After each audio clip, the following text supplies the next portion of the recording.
The Detroit Free Press noticed that Michigan football coach Sherrone Moore is on a recruiting heater and asked if he is as good as Jim Harbaugh, who won a national championship. Well, is he? Come on. Locked on Big Ten starts right now.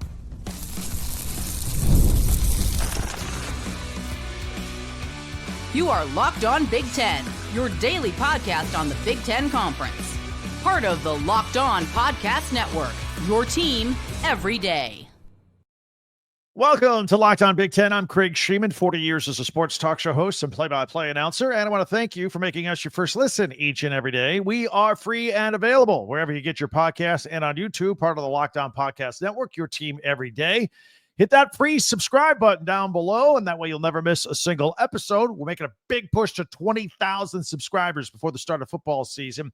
Also, feel free to share, like, and follow so you don't miss an episode ever. This episode is brought to you by Monarch Money. Take control of your finances with Monarch Money. Use code LOCKEDONCollege at monarchmoney.com for 50% off your first year. So, is Sherrone Moore a better coach than Jim Harbaugh? We have the latest recruiting news. PJ Fleck has a new deal at Minnesota, and Scott Frost taking some shots at Nebraska. Plus, we have our Big Ten classics here today. But first, Sherrone Moore. He and Michigan, they've been on a recruiting tear the last several weeks since we noted his slow start in an early June podcast. A lot of you Michigan fans were very upset with me for even pointing it out, but they were ranked in the upper 30s at the time. But in all fairness to me and to us, we noted in that podcast that the slow start was because Sherrone Moore was going big game hunting. He was going after 4 and 5 stars. And those players, they typically have a lot of options and numerous offers and some big money floating around. So those players could take a longer time before they end up committing. That point, recruiting is a lot more about financial negotiating than it is recruiting, say, the benefits of attending a certain institution like the olden days. But since then, since that earlier podcast, since that slow start earlier, Michigan has been collecting verbal commitments from a lot of 4-star players. And there have been some disappointing misses along the way, like 5-star wide receiver Calvin Russell. That goes with the territory. You can't win them all. By the way, Michigan fan, you're not going to be happy to learn, as we did, that Russell's agents actually crafted a press release announcing that he was going to attend Michigan. And then he announced at the last second he was going to Syracuse. That's going to be a head scratcher. Maybe some late money coming in. Not really sure at this point. Don't worry. You still have till December to flip the kid. Just because there's a verbal commitment doesn't mean you can't get him on signing day later on, right? That's how that works. But this week, the Detroit Free Press had a headline that suggested that Sherrone Moore, that is Michigan football recruiting heater, matches the best of Jim Harbaugh that he had ever done. And we considered that for a moment before we started wondering, was he even a better coach for Michigan than Jim Harbaugh? So the answer was a resounding no for now. I mean, it's way too early, first of all. And Harbaugh is a lifelong Michigan legend, a Bo Schembechler guy, a former player who came back and led the school to an undefeated national championship season. I mean, how do you fight that? Although Sherrone Moore did coach almost half of those regular season games in their national championship year because Harbaugh was suspended multiple times for multiple games for recruiting violations and, of course, Spygate. But Moore also got caught up in the first round of those suspensions. He had a one-gamer as well that year. But all in all, that team didn't miss a single beat, and Sherrone Moore had a lot to do with that. It should be noted and reminded that Moore was going to be sitting out 2 games this year as well, the self-imposed suspension for his own NCAA allegations. And as of today, we do not know if those 2 games will stand, if that will satisfy the NCAA, which is very bloodthirsty against Michigan, or if more games could be coming. Regarding the national championship, though, there are many schools of thought here when comparing Moore to Harbaugh. At a minimum, it's hard to say that he's as good or better than Harbaugh until he wins a national championship on his own. There's going to be haters out there, and this is where the comment section gets all busy, which we welcome, by the way. Bring it. But I know the comments are going to start coming that suggest that Harbaugh cheated his way to a title, and there are some people out there who will never, ever give him credit for that championship. Many others will also lump Sherrone Moore into that group and also note his pending suspension. But Moore does have a couple feathers in his cap already. First of all, he's 2-0, undefeated, leading the Wolverines against the Ohio State Buckeyes. Remember, he subbed in for a suspended Jim Harbaugh that year of the championship, and then he shocked the Buckeyes as a road underdog last year. People in Ann Arbor kind of like that. Kind of like Sherrone Moore for that. Meanwhile, Moore is a recruiting machine. There's no way around it. I mean, after a slow start last year, he landed the top recruit in the country and quarterback Bryce Underwood, and another group of great players followed him then and again this year because Underwood is there.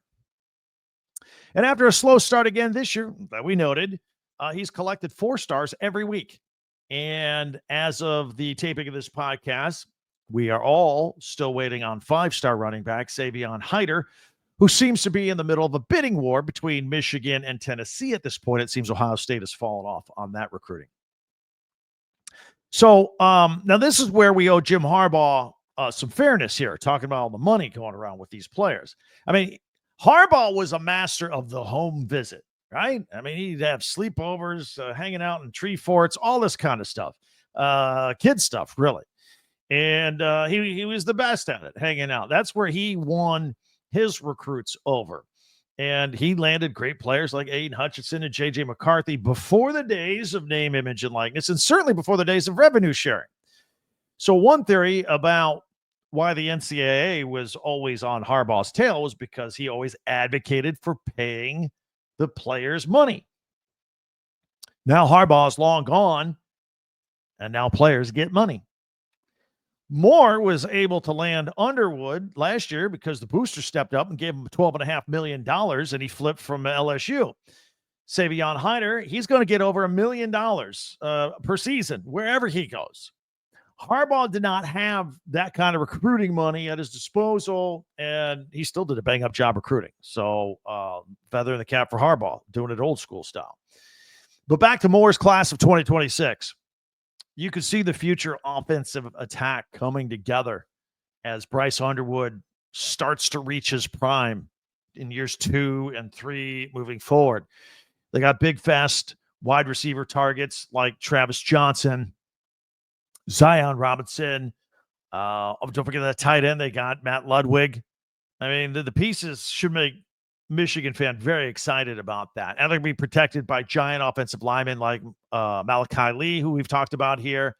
Bear McWhorter, by the way, Bear. That's a great name for an offensive guard. Love it. Fantastic. And Michigan is always known for its defense. You got Carter Meadows coming in, one of the best defensive ends in the country, as is Titan Davis, Julian Walker, Mikael Blade. All these guys are coming in. And the defense is going to be backed up in the secondary. Some great corners like Andre Clark and Dorian Barney, who just committed last weekend. We talked about him in our last podcast out of Carrollton, Georgia. So, and there are many more on the list. And as we alluded, many more highly rated players are possibly still to come, raising Michigan through the recruiting rankings nationally as they continue to climb and amaze people. And things look very bright in Ann Arbor right now. But having said that, while it seems like Sherrone Moore has things rolling, and only one full season as a head coach under his belt, let's just tap the brakes a little bit on comparing Sherrone Moore to Jim Harbaugh at this point. Give it a couple more years at least before we start having. Now, look, if he goes 3-0 and 4-0 against Ohio State and keeps getting 4 and 5 stars, sure, we'll entertain the conversation here on Locked On Big Ten. We'll also entertain your comments. Let it go. Hit it right now. All the comments on YouTube. Let's get them going. Let's set a record on that. I know you guys are chomping at the bit to say something about this. And if you could, hit that free subscribe button down below. That way you'll never miss a single episode. You could share, follow, and like Locked On Big Ten. And don't forget, you could get some Big Ten gear. Michigan fans, you got some Michigan shirts, hats, T-shirts, all that stuff. Right there on a website we have called talkbig10.com, where all of our podcasts go. You can check out some more podcasts. Maybe you missed a second one. You go listen to a second one here from Locked On Big Ten after this one. Plus, then you can find the link and get yourself some merchandise. That's all at talkbig10.com. Love to have you check that out as well. Again, talkbig10.com. Coming up, PJ Fleck got a new deal. Going to keep rowing the boat there in Minnesota. Scott Frost takes a shot at his alma mater and the team he formerly coached, Nebraska.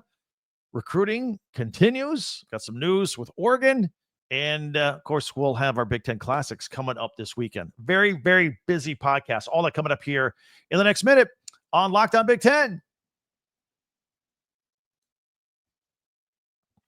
Monarch Money. You ever wish that managing your money felt easier? With Monarch Money, it can be easier. Whether you're growing your savings or planning a big purchase, Monarch puts you in the driver's seat there. It's like having your own personal CFO, giving you full visibility, control of your finances, all in one place. You know, if you're like me, I got an app for a credit card, an app for this payment, all this kind of stuff, banking. You pull it together with Monarch Money, and it's more than just a budgeting app. It's a complete financial command center where you can track all of your accounts, investments, and spending all in one place. So in addition to managing your money, you're also building wealth. Very easy app to use. Maybe think about this. Like, what's one financial goal that you've been meaning to get serious about? This will help you do that. And again, do you ever wish you had all your financials all in one place? How about that of your spouse or significant other? All in one place. Monarch Money. Take control of your finances with Monarch Money. Use code LOCKEDONCOLLEGE at monarchmoney.com for 50% off your first year. That's monarchmoney.com. Again, the code LOCKEDONCOLLEGE for half off your first year. Thanks for making Locked On Big Ten your first listen each and every day. We always appreciate you everydayers out there. Thanks for coming back time and time again. Meanwhile, be sure to hit that subscribe button down below. Share, follow, and like Locked On Big Ten, your team every day. And check out our website, talkbig10.com. All right, PJ Fleck in Minnesota, in charge of the Gophers football team. That's going to continue to row that boat together. That's what they like to say up there. The coach and the school agreed to a contract extension that continues their relationship that began in 2017 when he arrived from Western Michigan. Since then, he's had 5 winning seasons. He owns a 58-39 record plus 4 bowl victories. They like that up there. They want him to hang around. So his base salary is going to stay the same at a nice, cool $6 million a year. But the new deal adds retention bonuses for remaining with the Gophers, starting at $1 million a year. It goes up every year, and in the final year, it's an additional $1.6 million.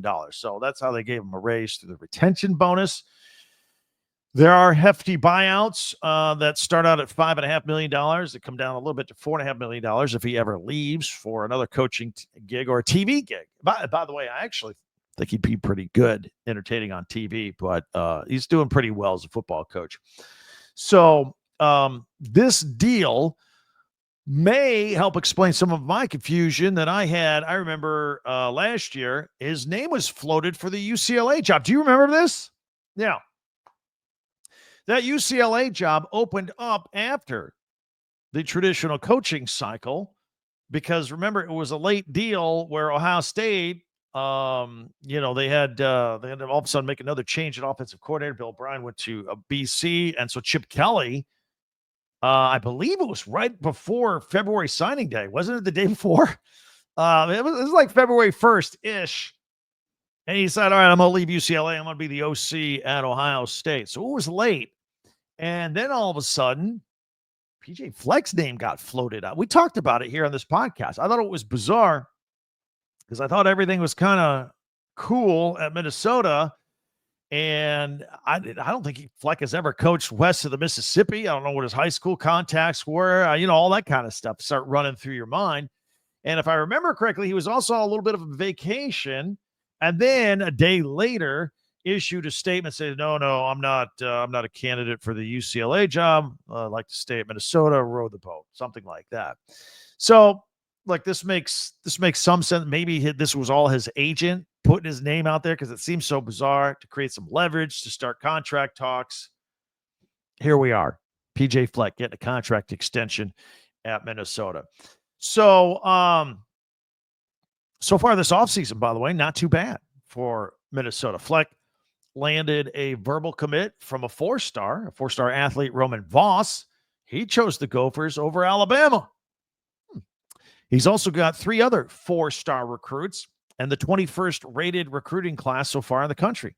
The Gophers, by the way, opened up the 2025 season by hosting Buffalo on August 28th at 8 p.m., night game under the lights. And they got an interesting non-con game against California before starting the Big Ten season in their home opener versus Rutgers. Then they travel to Ohio State right away.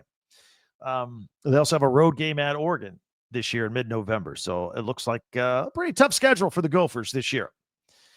Former Nebraska alum and the former head coach, Scott Frost, had some unkind things to say about his time as the Huskers head coach during Big 12 media days. He's now at Central Florida.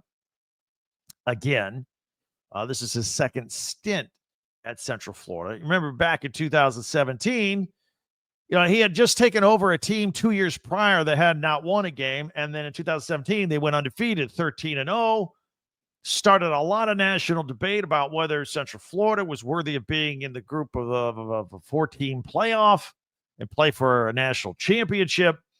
And they were not, ultimately. It was ruled that they were not. They did not get that chance, but they did win their bowl game against Auburn, and they went 13-0. At the time, he said he would never leave Central Florida unless it was to go to a program that could win a national championship. And then Nebraska called, and the heartstrings were pulled. It's the alma mater. And so they offered him a job, and he took it. But Frost, despite leading the Huskers 20 years prior, in 1997, as a player to an undefeated season and a shared national championship as a player, he was fired 3 games into his 5th season as head coach with a 16-31 record. Things were not going well. Look, his tenure was scarred with 1-score losses. That's what they say. Hey, we're competitive. A play here and a play there. We could be winning these games. So we were competitive, but they kept losing. And it kept happening over and over. Just close games. We're not going Nebraska's way. And eventually, they fired him, and that opened up the door for Matt Rule to come in at Nebraska. Frost was asked what is the one thing he learned from his time at Nebraska, and his response was, hey, don't take the wrong job. So he is happy to get a second chance at UCF. We'll see how he does there. Some recruiting news. Oregon, they got a commit from a 4-star wide receiver, Jalen Lott. They always seem to be able to get these wide receivers. Pretty good job there. 4-star defensive lineman Deuce Geralds. He announced that Oregon is still in the mix for his services, as is Ohio State and Michigan and Ole Miss and LSU from the SEC. Got an interesting story here about an Ohio State recruit, 3-star defensive tackle Jameer Perez. He recently flipped from Florida to Ohio State just this past weekend. So a nice player and a lot of upside, I think. But he said his 4-star Buckeyes linebacker commit, now teammate, Sincere Johnson, had a lot to do, was very influential on him going to Ohio State. I guess they all said back when they were in high school, hey, if we ever get offers from the same school, let's go there together. And so I guess that was very influential in getting him to flip from Florida to Ohio State. Him and, of course, defensive line coach Larry Johnson, who all the kids always like talking about. And finally, we got 5 Big Ten football coaches that have been nominated among 26 around the country for the Dodd Trophy, presented to the top coach in college football. And the award is named after legendary Georgia Tech coach and AD Bobby Dodd. This should be the 50th year of the award presentation. And the 5 Big Ten coaches that are nominated are Ryan Day, Ohio State, James Franklin, Penn State, Dan Lanning, Oregon, Brett Bielema, Illinois, and Indiana's Kurt Signetti. So there you have it. Pretty good representation among the top 5 teams from the Big Ten last year. And I got a feeling they're going to be in the top 5. Those are your top 5 teams this year. I think. We'll see. Season's getting closer and closer. Big Ten Media Days on July 22nd, 23rd, and 24th from Las Vegas.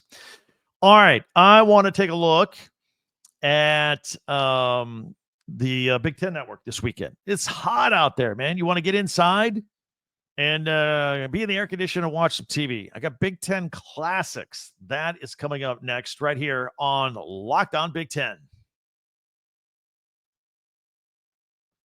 This program is brought to you by Epicor. Every team knows the value of hard work, of taking pride in what you build and practicing every detail to get the best results, but no one player, no matter how amazing, can do it all alone. Working together makes getting the win easier. At Epicor, the all-stars are the hardworking manufacturers and distributors who create and deliver the things that we all need, from aerospace to electrical to medical devices. It's the whole gamut. Epicor ERP solutions are created by industry experts to help make every day easier. See, your whole supply chain is now easier. Managing logistics is easier. Responding to price changes is easier. From small businesses with big dreams to growing enterprises with global vision, we'll equip you with the right tools to move forward, think ahead, and lead the way, because the clock ticks down on you and you need to make the most of every hard-working minute. Easier doesn't cut corners. Easier takes the lead. Discover your success at www.easierwithepicor.com. That's www.easierwithepicor.com. All right, I want to take a look at the Big Ten Network this weekend and Big Ten Classics. We've got a lot of good ones. Get out of the heat, get in the air condition, start watching some old reruns of some of the classics from the Big Ten. We'll take a look. I'll put it on screen. If you're one of our audio-only listeners, no problem. We'll describe it to you in detail. We'll start off with Friday, today, July 11th. These are all Eastern times. And we'll start it off with an Iowa basketball classic at 6 p.m. Eastern time. It is the 2001 Big Ten championship game, Iowa versus Indiana. Okay, that's back from March of 2001. And if you don't remember what happened there, Brody Boyd scored 22 points to help the Hawkeyes to a 63-61 victory over the Hoosiers to secure the Big Ten title. At 7 o'clock, we got an Iowa basketball classic, women's basketball, Iowa versus Ohio State from March of 2023. Yes, that means Caitlin Clark had a triple-double, 30 points, 17 rebounds, and 10 assists as the second-seeded Hawkeyes won over the fourth-seeded Buckeyes to become back-to-back Big Ten champions. Oh, those are the good old days for Iowa women's basketball, huh? At 9:30 on Friday night Eastern time, we got an Iowa football classic, Michigan at Iowa from 2016.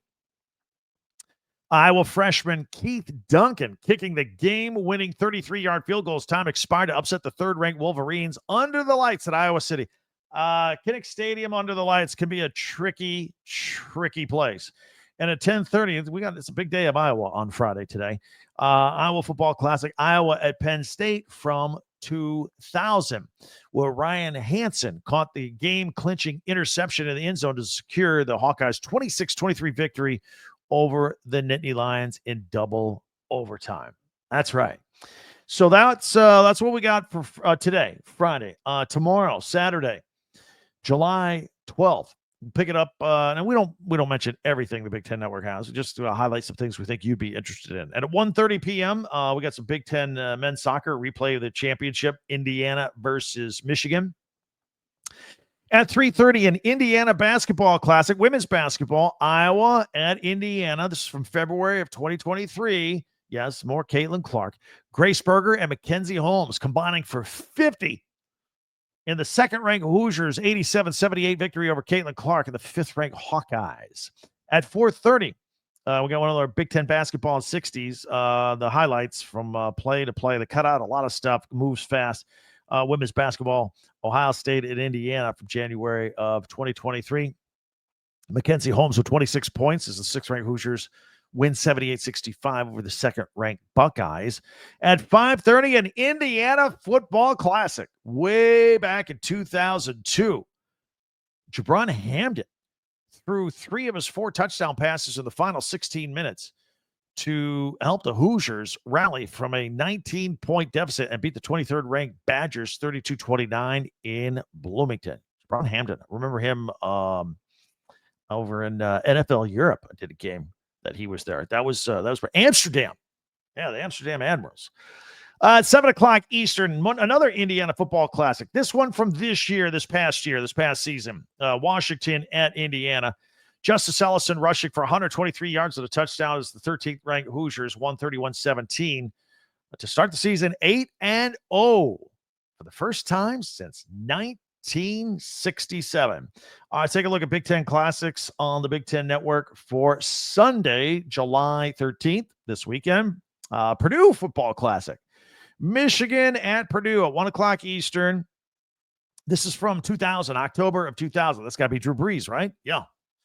Drew Brees threw for 286 yards to become Purdue's all-time passing leader. And Travis Dorsch kicked a 33-yard field goal with 4 seconds to go to complete the Boilermakers' rally to upset the Wolverines 32-31. Big win that day. At 2 o'clock Eastern, we got a Purdue Football Classic with Ohio State and Purdue from 2018. David Blau threw for 378 yards and 3 touchdowns as the Boilermakers stunned the second-ranked Ohio State Buckeyes 49-20 at Ross-Ade Stadium. If I remember correctly, that was under the lights, night game, mysterious night, big night for Purdue, and Ohio State just shell-shocked. At 4 o'clock, we got a Purdue Basketball Classic, the 1999 Women's Big Ten Championship, Purdue versus Illinois. Again, that is at 4 o'clock Eastern. Stephanie White-McCarty scored 31 points for the top-ranked Boilermakers in their 80-76 win over the Fighting Illini to become Big Ten tournament champs. At 5 o'clock, another Purdue Basketball Classic from 2007. The Big Ten Women's Championship, Ohio State versus Purdue, and Lindsey Wisdom Halton had 21 points and 13 rebounds as the 12th-ranked Boilermakers beat the 5th-ranked Buckeyes to earn the Big Ten tournament title. The final score there, 64-52. And finally, at 6:30, we got Purdue Basketball Classic, Purdue at Indiana from 1997.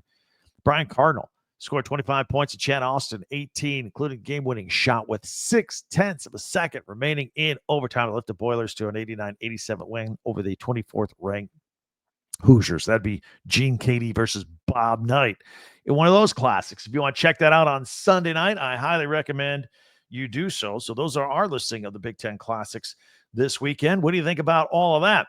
Hey, many ways for you to interact with this podcast. Twitter, X, at Talk Big Ten. Don't forget our website, talkbig10.com, where all of our podcasts go, plus links for you to buy Big Ten merchandise, shirts, hats, t-shirts from your favorite Big Ten teams are right there.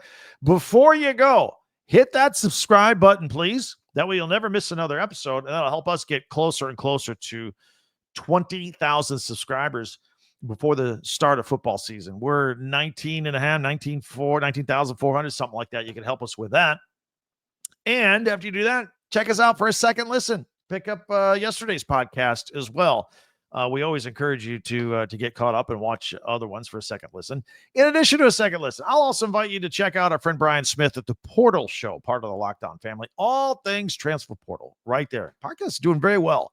So check that out. The Portal on YouTube, wherever you listen to your podcast. That will do it for us. Hope you have a wonderful weekend here in mid-July.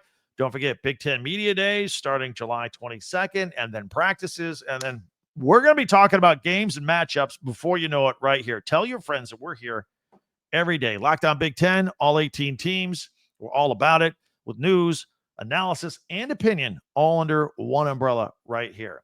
Appreciate you giving us a little spreading the word of mouth a little bit. Until we meet again on Monday. For Locked On Big Ten, I'm Craig Sheeman. Thanks for checking us out. We'll talk to you next time.